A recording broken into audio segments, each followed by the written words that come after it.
नमस्कार प्रिय स्वामी भक्तांनो, स्वागत आहे तुमचं आपल्या श्री स्वामी समर्थ या यूट्यूब चॅनलवर.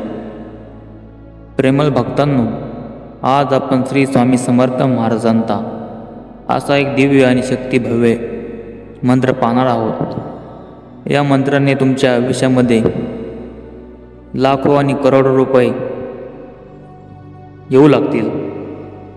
या मंत्रामुळे तुमच्या आयुष्यातील सर्व कर्ज नष्ट होणार आहे आणि तुमच्या खात्यामध्ये अचानक धनलाभ होणार आहे. तुम्ही या मंत्राचा 1008 वेळा नक्कीच जप करा, जेणेकरून तुम्हाला या मंत्राचा नक्कीच लाभ मिळेल. प्रेमळ भक्तांनो, या मंत्रामुळे अनेक लोक करोडपती झाले आहेत. त्यांच्या आयुष्यामध्ये अचानकपणे गुप्त धनाची प्रचिती झाली आहे. तुम्हालाही अचानकपणे गुप्त धन मिळेल. करोडो रुपयाचे तुम्हीही मालक होताल. प्रेमळ भक्तांनो, तुमच्या डोक्यावर जेवढं कर्ज आहे ते या मंत्रामुळे संपुष्टात येणार आहे.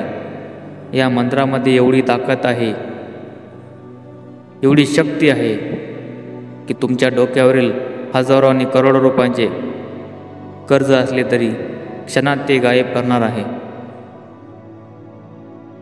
श्री स्वामी समर्थ महाराजांना एका भक्ताने प्रश्न विचारला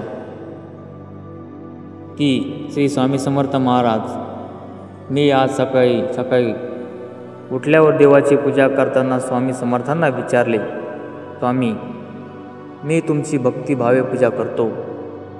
सत्य भावनेने चालत असताना मी कुणालाही कधी फसवत नाही, लुबाडत नाही. तरीही लोक मला का टाळतात, फसवतात, लुबाडतात. तुम्ही का मला यावेळी मदत करत नाही? त्यावर स्वामी म्हणाले, बाळा, त्यांची बुद्धी त्यांना प्रवृत्त करते. ते तुला फसवतात, तात्पुरता तुझा फायदा घेतात.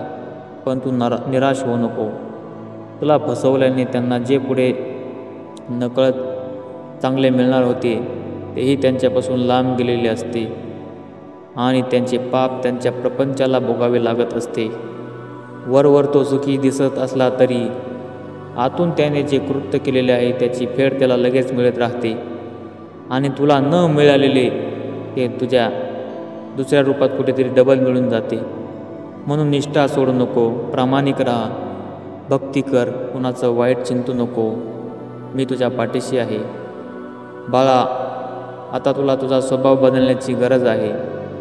तुझ्या रागीट आणि अहंकारी स्वभावामुळे तू तुझ्या पदरातलं सुख गमावलं आहे.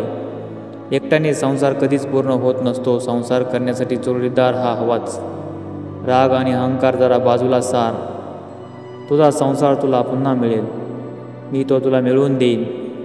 जेव्हा तू डोळे बंद करून माझे नाम घेतोस, माझ्याकडे ज्या आशेने येतोस ते मला तू न सांगताही कळतं.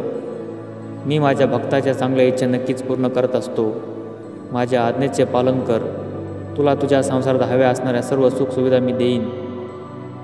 मुंगी कितीही लहान असली तरी तिला मुंबई ते पुणे प्रवास करायला कदाचित 3-4 जन्म लागतील. पण तीच मुंगी पुण्याला जाणाऱ्या माणसाच्या कपड्यावर चढली तर सहज 3-4 तासात पुण्याला पोहोचेल की नाही? तसेच आपल्या प्रयत्नाने भावसागर ओलांडणे फार कठीण, कदाचित शेकडो जन्मही लागू शकतील. त्यापेक्षा गुरुचे बोट घट्ट पकडा. त्याने सांगितलेल्या मार्गावर श्रद्धेने वाटचाल करा. बघा किती सहजपणे ते तुम्हाला सुख, समाधान व अखंड आनंदाच्या नगराकडे घेऊन जातील. एक आवडलेलं छान वाक्य आपल्यासाठी, गुरु हे गुळासारखेच असतात, त्यांना फक्त तिळासारखे चिकटून राहा. आयुष्य गोड झाल्याशिवाय राहणार नाही. आपण खूप नशीबवान आहोत की आपल्या आयुष्यात बराच वेळा अशी वेळ येते की आपल्या काही मोठे निर्णय घ्यावे लागतात.